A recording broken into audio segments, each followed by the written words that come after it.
Welcome to the Better Birth podcast. I'm really excited to be joined by an amazing doula today, Helena, who is a specialist in VBAC. Welcome, Helena. Hi, thanks for having me on. Oh, thank you for coming along.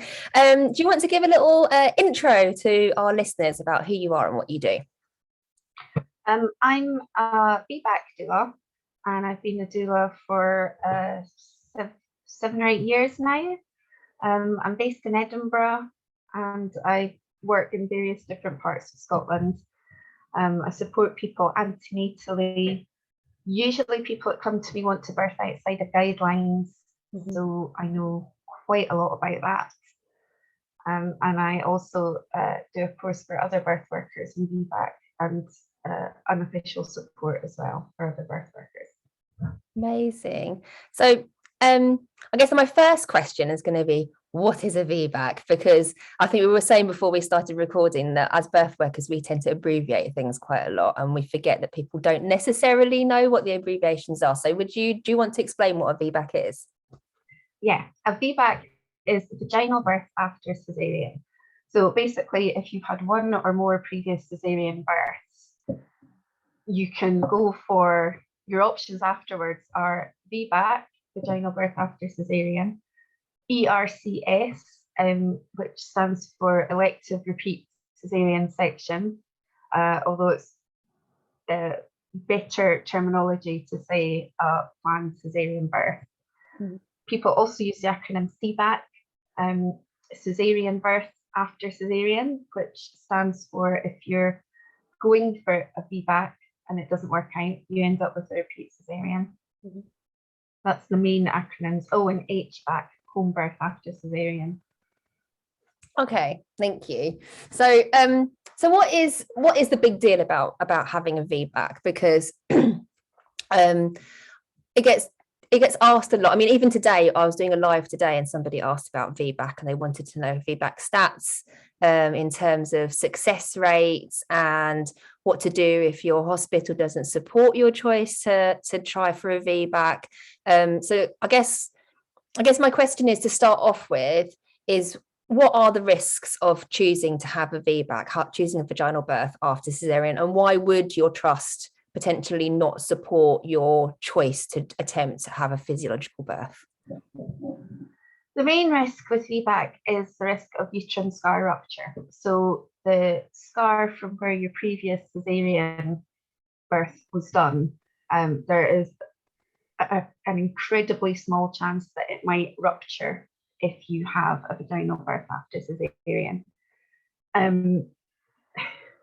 That's mainly the only risk, because the other things about physiological birth are much better for the birthing person and the baby than to have a surgical birth.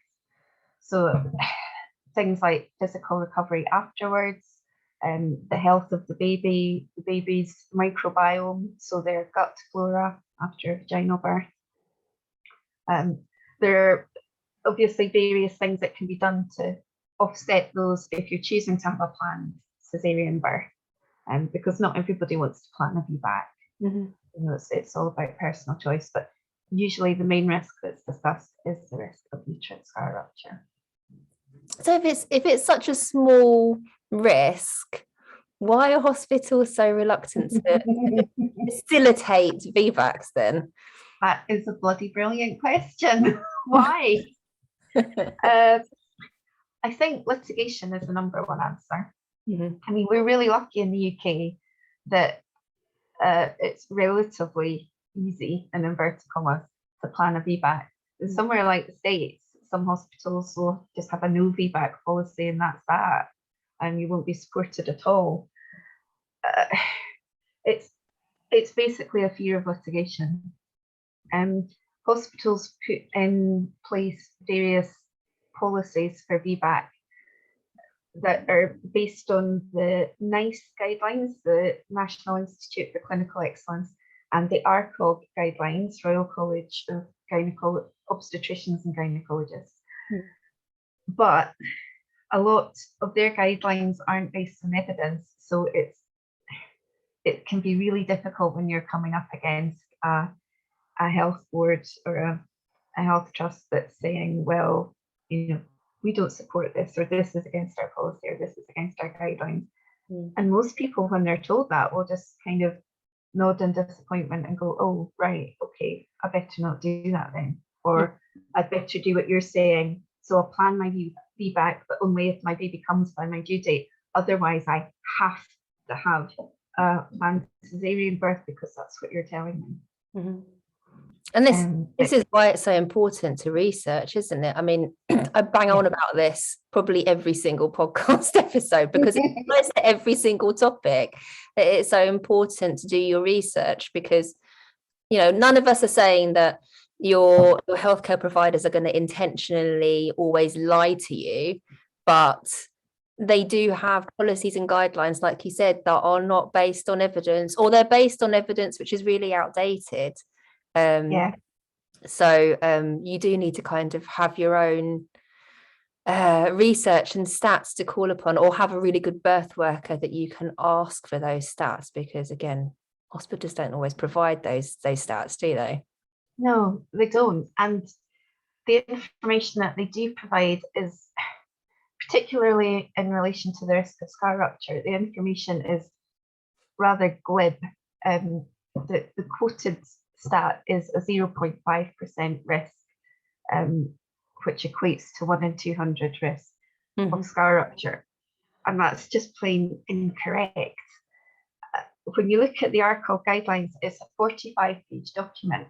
So most people that look at the guidelines will go to the highlighted boxes that are light green and give you the sort of top line information, which gives you your 1 in 200. But when you read the full print, you can see that actually, if you wait for spontaneous labour and you don't have any augmentation, so no hormone drip, the risk is actually 0.15%. That's an Australian study. There's another study, the highest that the risk is quoted for spontaneous labour without hormone drip is 0.4% in another study.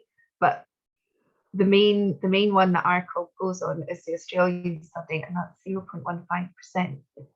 So I'm not going to attempt the mental maths. What is that? Something like 99 point something percent that you're not going to have a scar rupture. But people aren't told that. They're told you've got 1 in 200 risk, but actually that's an average taken from all labours that have augmentation or are induced. And those figures are quite high. The highest risk of scar rupture is if you wait for spontaneous labour but then have the hormone drip during labour. That increases the risk to 1.91%, which is significantly higher than 0.5%, but people aren't told that. So I guess that was going to be my next question is, what is the impact of induction of labour if you are attempting or you're planning to have a VBAC, and what would their recommendations be? Because obviously it sounds like using synthetic oxytocin can increase risk with an attempted VBAC. Yeah. So the Australian study that I mentioned says, I hope you don't mind, I wrote down a couple of quotes. No, go for it. Compared with spontaneous labour, risks with induced labour were increased 3 to 5-fold for any induction, 6-fold for prostaglandin plus oxytocin, and 14-fold for augmentation with oxytocin, so the hormone drip. So basically, any kind of induction is going to increase your risk of scar rupture. It's still very, very small numbers that we're talking about.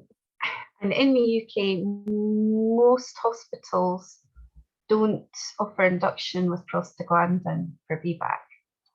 A few do, and obviously if it was something that you wanted, you can ask for it, but it does increase the possible risk of scar rupture. Most hospitals will say that the balloon catheter method of induction is safe for VBAC, and that's not actually correct either, because it carries a small increase in risk of umbilical cord prolapse, which is an emergency situation where you've got a crash one and cesarean birth needed within 30 minutes. So it's that's not told to people when they're offered induction with the balloon catheter. They're just told, well, that's safe because we're not using any pharmaceutical methods with you. It's not completely safe.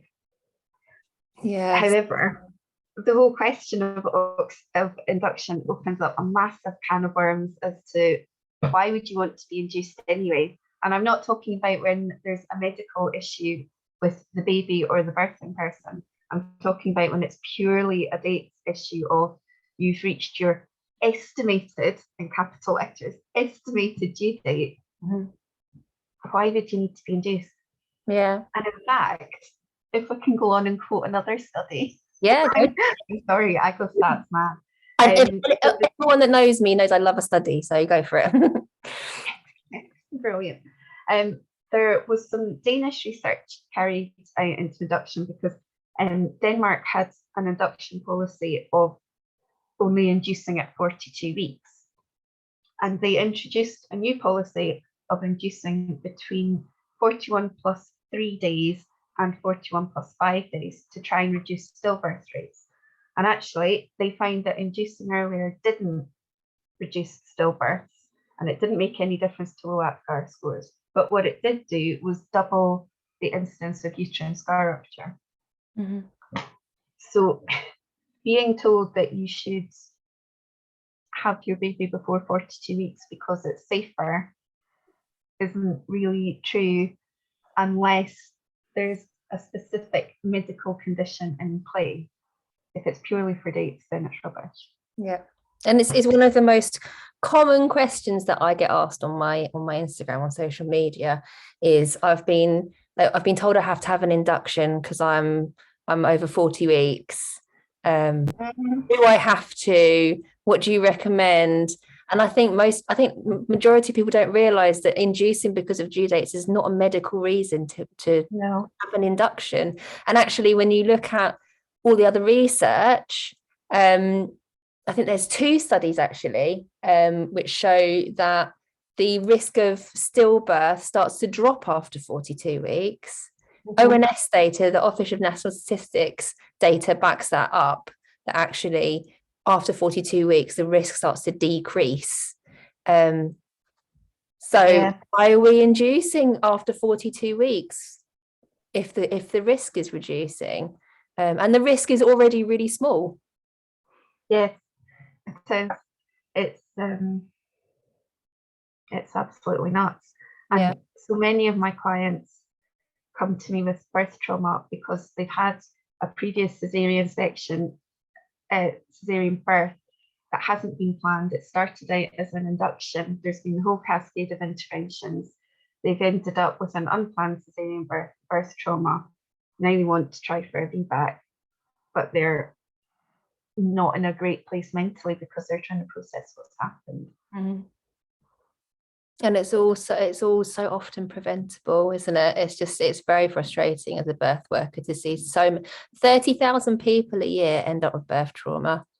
And I would love to see the statistics about that 30,000, how many of them were induced. Yeah, I can imagine. And actually, I would take a guess it's way more than 30,000 because I think a lot of people don't talk about it. Mm-hmm. Because there's that famous cliche of, well, at least you've got a healthy baby, be grateful, be quiet now. Mm. I think there are a lot of people with birth trauma that feel they can't speak up. Yeah. And another thing about induction, just to harp on my soapbox, is that when people are coerced into having their labours induced, it's always interesting to me how many people will be told they have to have their labour induced by X date because they risk having a dead baby. But then when they're being booked in for induction, actually they haven't got a slot until Thursday. So how severe is that emergency? Are you going to have a dead baby if you can't get a slot before Thursday? It's dreadful emotional blackmail and coercion. It shouldn't be allowed to happen, but it does. Oh, it does happen. I had a client, one of my clients, she messaged me today and said that she had an appointment with an obstetrician and they said, baby's fine, everything's fine. She fits some high risk categories because of I think because of maternal age, I can't remember now. But they were like, baby's fine, baby's moving fine, everything's fine. And then as soon as the senior consultant came in, all the coercion started. You know, we need to book you in for an induction. We can't let you go over the certain date. You need to do this. You have to do that. And luckily, because she's done a course with me, she was like, well, thank you for your recommendations. I'll bear that in mind. I'm not making a decision now. I'll go away and think about it. With no intention of having the induction unless there is a medical need. But if she hadn't done a course with me, she probably would have gone, okay, yeah, book me in for the induction without really understanding the implications. So yeah, I'm completely on the same page as you when it comes to induction. Non-medical reasons for induction is criminal, to be honest. Yeah, we've kind of gone on a tangent a little bit. I rant about induction a lot, to be fair. Most of my lives on Instagram end up me going on about induction. And this is I'm not anti-induction. There are medical circumstances where it is a valid choice. It's still not compulsory. You can still say no. But there are certain medical conditions where it may be advisable or recommended, but the vast majority of inductions that happen are not medically necessary. Exactly. And I think in situations where they are medically necessary, I think it's worthwhile pausing and considering, do I want to have this induction or do I want to plan a cesarean birth on my own terms? Yep. And this is the interesting thing, because when I go through my course with my clients, I've added an entire hour to my course purely on induction, because I know that the vast majority of them are going to be offered an induction. And once I've gone through very balanced and evidence-based risk and benefits of every single form of induction method, balloon catheter, dial-a-pam rods, artificial rupture of membrane, synthetic oxytocin, synthetic prostaglandins, once I've gone through all of that, the risks and the benefits, and then at the end I say, this is how you can make it a really positive induction if you decide to have one, and here's your other option, you can have a C-section, these are the things you can ask for a C-section. Most of them were like, well, I don't want an induction, I'd rather be in complete control of the situation and have the C-section and be able to ask for all of these things, and feel really positive about it and be in control. And again, those people don't realize they can ask for that. They can forgo the induction. Yeah, there is a lot to be said for planning a cesarean birth over an induction when you've got a specific medical condition. Preeclampsia, for example, is a classic one. If you've got high blood pressure, having a pharmaceutical induction is not going to improve that situation. Anyway, I digress. One more point about induction and VBAC is that it greatly lowers the chance of vaginal birth. Research has shown that if VBAC labour is induced, the success rate, well, success in inverted commas, that's not the best way to put it, but the likelihood of vaginal birth with induction is 60% for VBAC. And without induction, you're looking at, well, depending on where you choose to give birth, you're looking at anywhere from 72% upwards. So it's quite a big difference. That's 12%. Yeah, I wish people were given these stats and information because otherwise you're not making an informed decision. No. And most of us, when we're pregnant, aren't making informed decisions. It's not true informed consent because we don't get given the information to be able to make those informed decisions. Exactly. But that's what you and I are here for. To make sure people have that information. Okay, so what about number of C-sections? Does that have an impact on the success rate of a VBAC, and what your choices are? The short answer is no. The longer answer is if you've had 5 or more previous cesarean births, you have got an increased risk of scar rupture. The rate of vaginal birth after cesarean, when you've had 5 or more previous cesarean births, is variable because it varies on where you give birth, who you choose to be with you. It's quite hard to put a statistic on it. Most of those VBAC attempts would be in a hospital because people would be funneled that way, and that immediately reduces the likelihood of vaginal birth anyway. The NICE guidelines say that VBAC with up to and including 4 previous cesarean births should be supported, that there is no significant difference between planned cesarean birth and VBAC in terms of injuries or illness. So yes, it should be supported up to and including 4 previous cesarean births. More than that as well, but I haven't ever come across somebody who's had more than 4 previous cesarean births and wants to push for VBAC, because I think people are coerced into a repeat cesarean birth, which has various risks of its own. And by the time you've had 4 previous cesarean births, your chance of placenta accreta in the next pregnancy is significantly higher. So you would need to have at least 1 scan after 20 weeks to check what was happening with your placenta and if it was anywhere near your previous stroke scars. But just having had 2 or 3 previous cesarean births, it shouldn't particularly be a conversation that needs to be had. Yeah. Do you want to just explain what placenta accreta is for people that are listening? Yes, it's when the placenta starts to grow into the previous cesarean birth scar. Sometimes it can grow through the uterine wall into the muscle. It usually means that a cesarean birth is required. It has potential risks for the birthing person, usually not for the baby if a cesarean birth is planned, but there can be blood loss risks to the birthing person.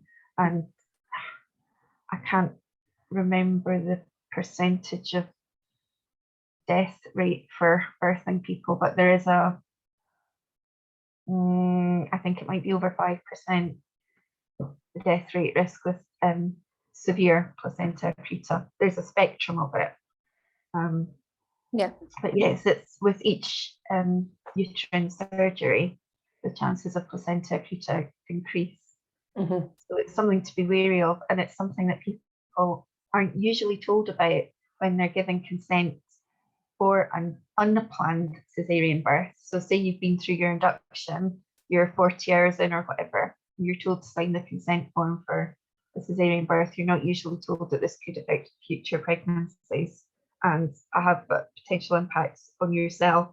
And hysterectomy rate is another one that happens with placenta accreta. Isn't it the whole thing. Isn't it interesting? Because if you want an elective cesarean for a non-medical reason, you'll probably get told all of these risks because they want to put you off having the C-section. But then when you want to aim for a vaginal birth, and you're going for a VBAC, or you need an unplanned cesarean birth, I wonder how much of these risks are actually detailed and explained. They're not. Because from my experience that I've seen, they're not. Yeah. You're lucky if you get a 2-minute chat by the consultant as he waves a pen and paper in front of your face. Yeah. And usually, if it's in a case where there's been an induction, the birthing person is so exhausted and in pain, and they just want things over with. This is another reason why birth prep is so important, because if you've been in labour for hours, days even, you're not in the right mindset, the right frame of mind to be making, these kind of decisions. I mean, the fact that you are in your primitive birthing brain and not using that conscious rational part of your brain anyway does not facilitate, I think, that whole decision making process. But you really need to have researched and informed yourself, I think, about a lot of this information before you're in the birth room, ideally, because it's hard to make decisions at the time. That's why making a birth map is so important.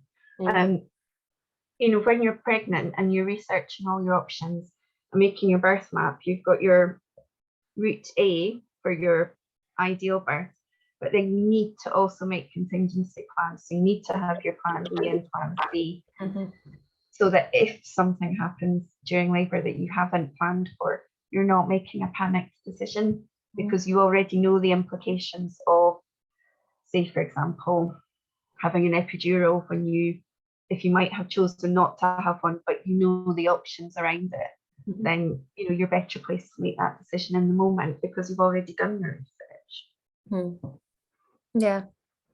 Yeah, birth plans are really, really important. It might be the podcast recording I recorded last week, but I think we covered the same thing. We said pretty much the same thing, that birth plans are really, really important. And it's not so much the paper that they're written on, it's the process of writing them that's really, really important. Which I think really important. Don't realise.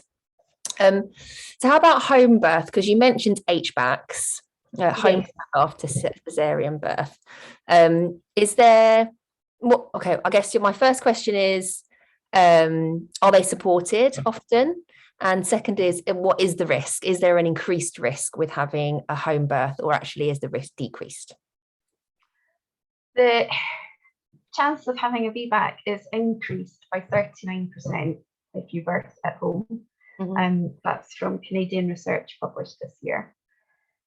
The risks, if you had a true uterine rupture at home that was asymptomatic, so there was no heads up for it, that would be a risk for you and your baby.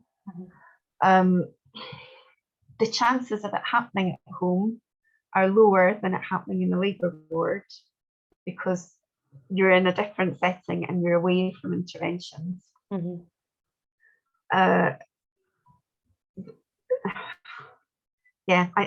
It can't really be put any plainer than to say your chances of a VBAC are reduced in a labour ward. They're increased a bit in a birth centre, and they're increased really quite a lot at home. Yeah, which applies to any kind of physiological birth.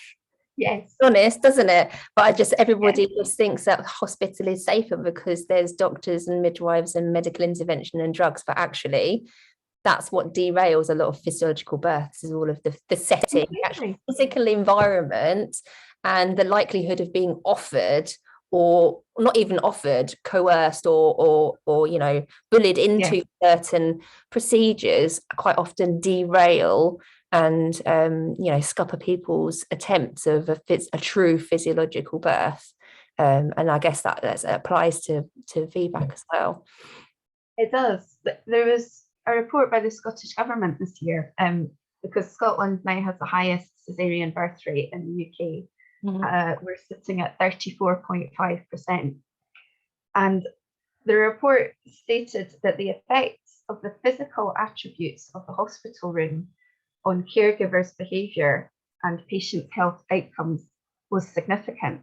So that's very interesting, that just the fact of being in a hospital room where you've got equipment and the bed is the focus of the room makes a difference to how you're treated and what your outcome will be compared to, say, being in a birth centre room where the equipment is hidden behind cupboard doors and you maybe have a pool as well, or being at home. Even better, there's no medical atmosphere around it, and people treat you differently in your own home than they do when you're on their territory, which sounds a confrontational phrase, but yes, I think some people give up their power when they walk over the threshold of a hospital, and they go into patient mentality, and they don't, because they're not a patient.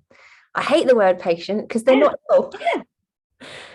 Exactly, they're not. But I think that mentality is so ingrained in us. And when people watch things like One Born Every Minute, that's usually the first thing I say to clients. It's one of my things that is on the banned list. Please don't watch One Born Every Minute. But when people watch that and they have that concept of birth being like that, or they've watched Friends and seen Rachel giving birth with hours and hours of contractions in a bed and so on, they're programmed to behave like that.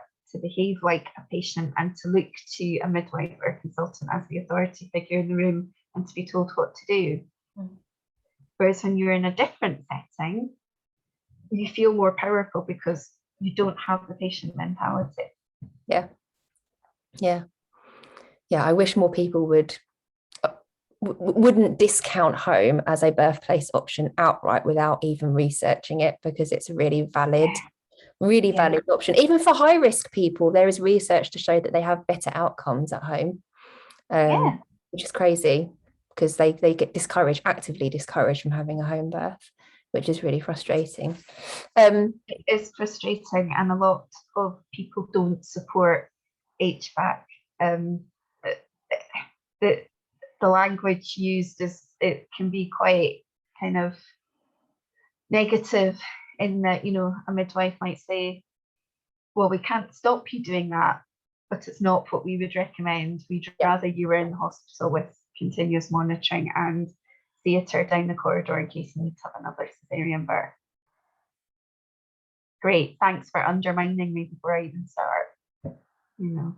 Yeah, and it's so, honestly, language is so important. Again, another one of my clients, she's planning on having a breech birth, a vaginal breech birth, and she's done so much research. She went and found herself a hospital that has a specialist in breech birth, and she's really, she knows what options are. She's done all the research, and she had a call with somebody, a consultant, and just that one call where he reeled off all the risks, completely derailed her mindset, completely undid months and months and months of work that she's been doing on preparing, and she knows all the stats, and she knows that, you know, she knows that it is a feasible option, but she had a massive wobble because of a consultant that just reeled off, he just fearmongered her basically, and used really negative language and completely derailed her mindset, which is so frustrating.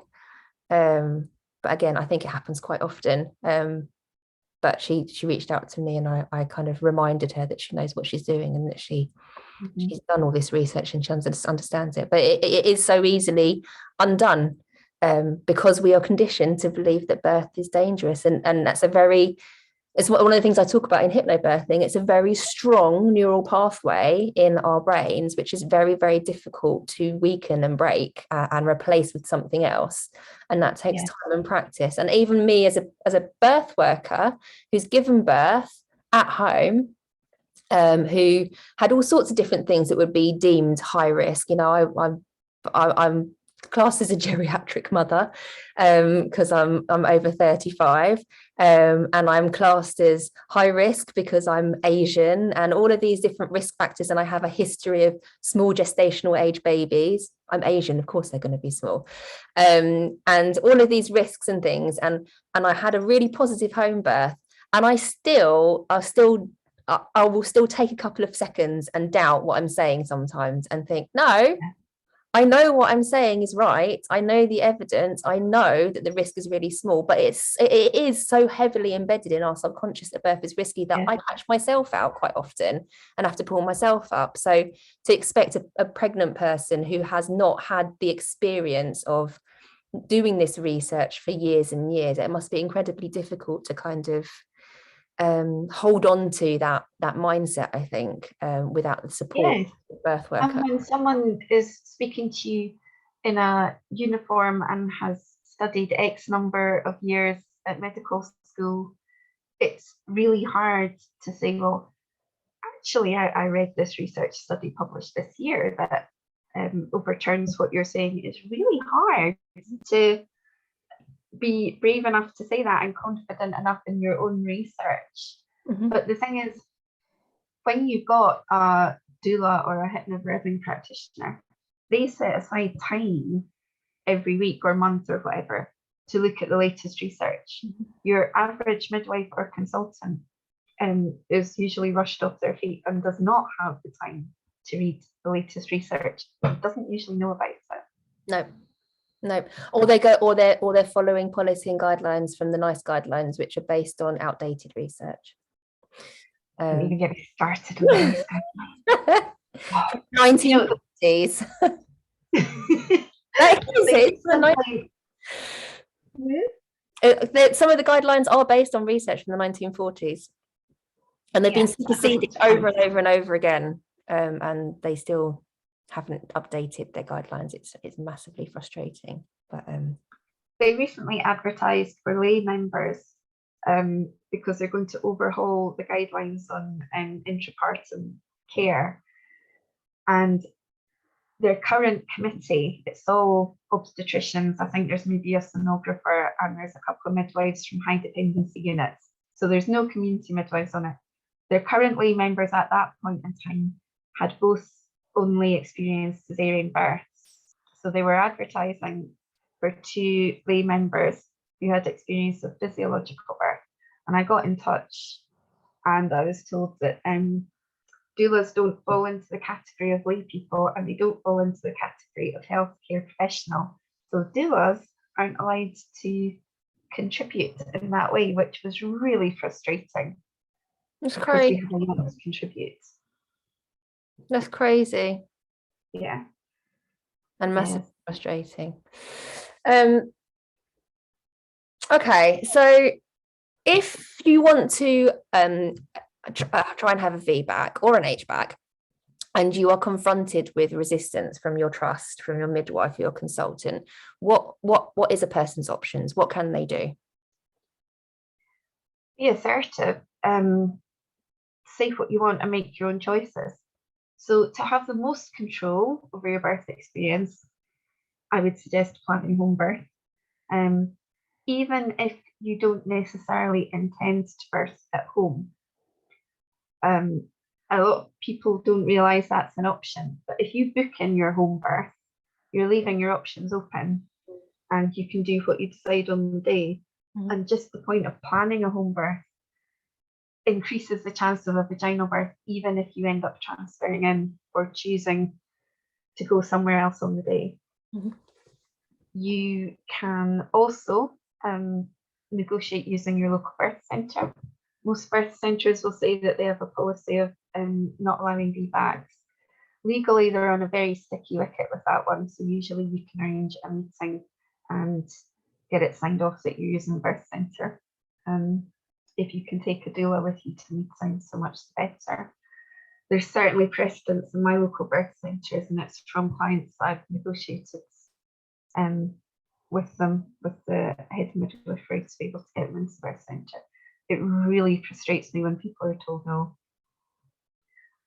One thing you do have to be careful about if you're planning to use birth centre or birth at home is if the midwives that are on shift at that point in time during your labour are out of their comfort zone, they will be looking for a reason to transfer you to the labour ward. So that's something to be aware of, and another reason to have a supportive partner and possibly a doula with you as well. Yeah.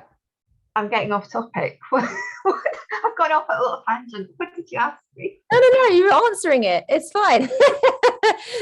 Those all answer the question of what can you do if somebody doesn't support your choice of VBAC. Right.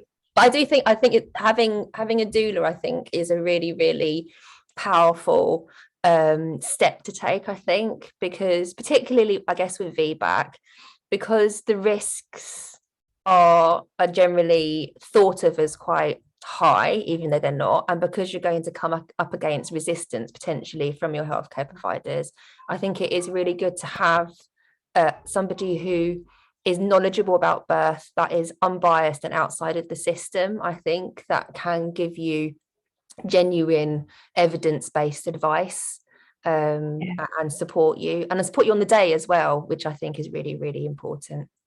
It makes a huge difference. And the Cochrane review found that continuous labour support reduces the need for an unplanned caesarean birth.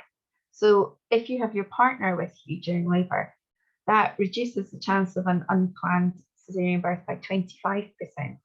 If you have a doula with you, it reduces the chance of an unplanned caesarean birth by 39%. So why wouldn't you? It always frustrates me when people have they have their personal finances budgeted in such a way that they'll have, maybe £1,000 set aside for their pram, another 500 for decorating the nursery, and then another 500 for the latest baby swing and equipment, etc. They'll spend £5,000 plus on a wedding day, but they won't invest in their birth. So just reading some books on positive birth and buying a book on hypnobirthing, that's not enough. Actually going to a proper class like yours and doing a proper course and hiring a doula, that's going to make a massive difference to your birth. Yep. It may mean that you come out with a vaginal birth and you wouldn't have before. It may mean that you still have an unplanned cesarean birth, but you're not traumatized because you've had a much more enjoyable experience because you've been in charge of all the decision making and not had a tsunami of interventions thrown at you against your will. It just, I don't understand why people won't invest in the day that can be one of the most important days of their life. Yeah. I said exactly the same. I said it last night. I held a hypnobirthing basic session last night on Zoom, and it's the first thing that I say to all of the people that come to my sessions is you need to invest in your birth like you invest in your weddings, because if your wedding doesn't go to plan and the cake doesn't turn up or it rains, you're not going to end up with PTSD. If you are unprepared for your birth and you end up with medical interventions and things happen to you that you felt out of control of, you can end up with PTSD or physical trauma or, or postnatal depression, struggling to breastfeed. I mean, there's so many different things that can happen as a result of a traumatic birth. And then people like balk at the idea of spending £150 on a birth prep course and hypnobirthing course, which I don't understand it either. I just really wish that people would do the prep because it's really, really important.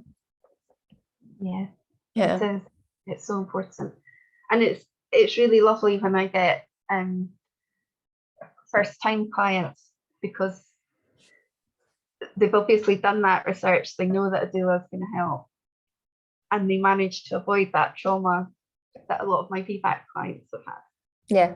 And it's heartbreaking when you've got somebody coming to you with previous trauma and you can't fix it for them. You can support them while they process that experience and give them tools to make the upcoming birth experience positive. But you can't take away the previous trauma for them. And you form such a bond with people as their doula. I really care about the people that I doula. And it's heartbreaking not being able to take that trauma from them. It's really awful. Yeah. No, I'm the same. It's really nice when I have first time parents book on with me. I'm like, yes, you're doing it right the first time, not like I did, because I didn't. Don't do what I say and not what I do. So many of us that go into birth work had a less than perfect first birth. Yeah, definitely. I think a lot of us, I think it's a running theme across a lot of birth workers. We had a less than positive experience first time round, and then I got myself a doula and did hypnobirthing with my second and my third, and then was like, oh my God, I need to tell everybody about this because it was like night and day compared to my first birth. And I think that's quite common, I think, with a lot of, but it's why we're such a passionate bunch, isn't it? Because it's an experience for a lot of us, and we know that it really matters. Yeah, absolutely. So where can people find you if they need to find you either for advice or support? I'm on Instagram at 10 Moons Birthkeeper. There's 2 underscores. There's an underscore between each word. I'm on Facebook and I've got a website, again, 10 Moons Birthkeeper. Fab. And I've also got a VBAC support group. It's aimed at people living in Scotland. It's a Facebook group.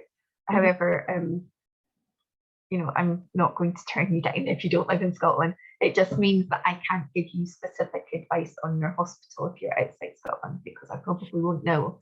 Although usually I can look into it and find out. Having said that. So.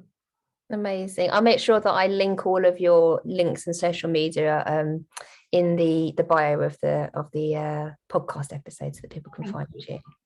Thank you so much. We haven't covered monitoring. Oh, monitoring. God, you're right. Yes. What kind of methods of monitoring are recommended with the feedback? The guidelines say continuous monitoring. They also say, if you look in the tiny, tiny, tiny print of the guidelines, that there's no evidence to back this up. However, that is the expert professional opinion of the committee. I think there's about 14 people on the NICE committee that make those guidelines, none of whom have experience of home births. However, moving on, there was a massive study published this year into intermittent monitoring, which is the normal kind of monitoring that people tend to have during labour with a handheld sonography, and continuous monitoring, which is when you have the belts strapped across you and the machine prints out the heartbeat reading of the baby. And the research finds that you are far more likely, I think it's at 31%, I can't quite remember off the top of my head, but far more likely to have an unplanned cesarean birth with continuous monitoring, but it doesn't improve outcomes in terms of babies dying. So intermittent monitoring means less unplanned cesarean births and the same number of live babies.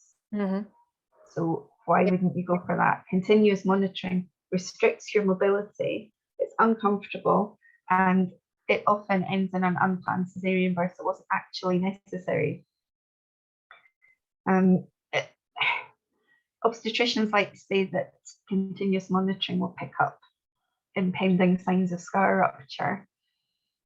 But one of the signs of impending scar rupture is decelerations in the heartbeat of the baby, and those are picked up by intermittent monitoring.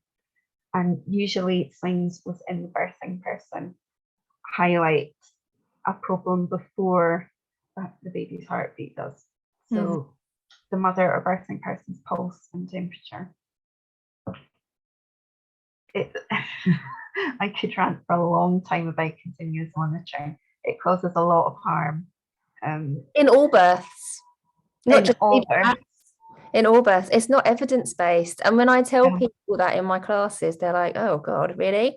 When I first found out, I had to go and Google it because I was like, really? But like, why would they be using it if it's not evidence? It's not evidence-based. The reason that we use CTG monitoring so widely is because its invention coincided with the point in time where legislation was changed and that people could litigate against hospitals.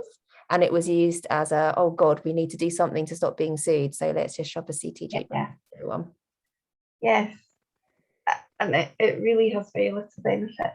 And the focus in the birth room is on the blooming machine rather than the person giving birth.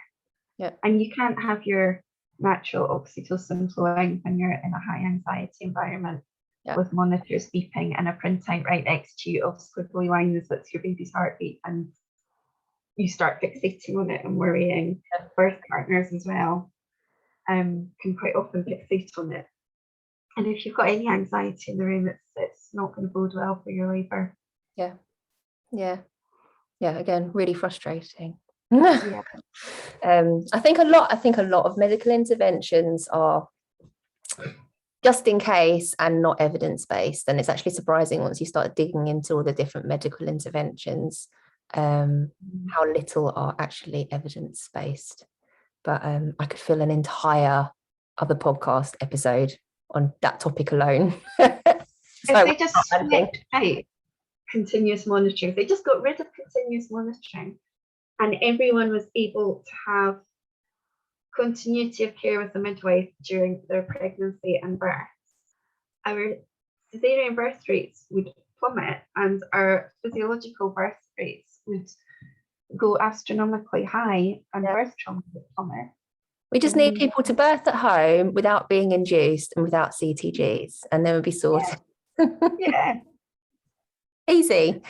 Why isn't it that easy? I don't know.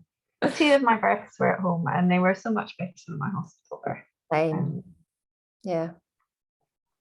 And you know, it's not for everybody, but then there's the birth centre option. Mhm. Although at the moment, for example, I know the one in Paisley near Glasgow shut last month because of staff shortages with COVID, and that's going to be happening more and more over the next few months.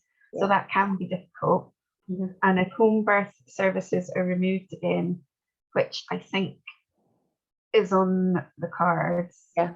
then people are faced with the decision of, do they want to free birth at home, or are they going to go on to the labour wards? And how do you feel about that? You're immediately changing your outcomes or your potential outcomes by going on to labour wards compared with home or birth centre. And free birth isn't for everyone either. I get that. Yeah. It's a difficult judgment call. Yeah. It's again, it's probably like another whole podcast episode talking about birthplace options and the impact of staffing levels and underfunding, and the impact that has on maternity wards and the outcomes of women. But yeah, you're right. I reckon birth centres and home birth are going to become scarce, I think, with the rise of COVID rates on the cards. But there are things you can do to make a hospital birth more positive. Just putting some headphones in and listening to some music or some hypnobirthing tracks to start off with, and having an eye mask on and just literally blocking out sound and sight will have an impact. Probably the easiest fix that you can do for a hospital birth. But there's lots that you can do to make a hospital environment more positive. Oh, completely. I'm a big fan of printing out signs and taking some blue tack with you and whacking them on the door of your labour wardroom. So I tell all of my clients that, and they probably think I'm being really bougie, like going to put a sign on the door saying no, minimal disturbance isn't your hypnobirthing, but I'm deadly serious. Do it. Completely. And if you're using aromatherapy, you should be doing that anyway. Being responsible for any midwives that are on shift, you should always put up a sign, particularly if you're using jasmine or clary sage, for the sake of any pregnant midwives. But yeah, I think it's good to put signs up on the door, saying your pronouns, or this is a sacred birth space. I was meant to be at home, now I'm here. Please respect it. Yeah, definitely. Anything along those lines. I mean, I've got 2 home births coming up in the next few months, and one of them in Glasgow, which is quite a large city. There's only 3 people on the home birth team there, and we have new guidelines in Scotland that if you have a household contact with a positive COVID test, you have to self-isolate for 10 days. So there's a very good chance that that home birth will turn into a free birth. I don't know about how many home births they've got booked in January in Glasgow, but I suspect the one that I'm going to might not have any midwives. So that's it at this rate. You know, only 3 people in home birth team. Crazy. Massive city. It's Oh dear, we could talk about this forever, couldn't we? rant. Oh dear. Thank you so much for coming on today, though. I really, really appreciate it. And I'll encourage anybody that does have VBAC questions to approach you and direct them at you, because you are the expert in the topic. And I really appreciate you coming on to talk about it, because I think it is something which I think lots of people either don't understand or misunderstand. So hopefully this episode has dispelled some of those myths and set some fears aside for anybody that is hoping to have a VBAC. Hopefully. Thanks for having me on. You're so welcome. Take care. Thanks. Bye. Bye.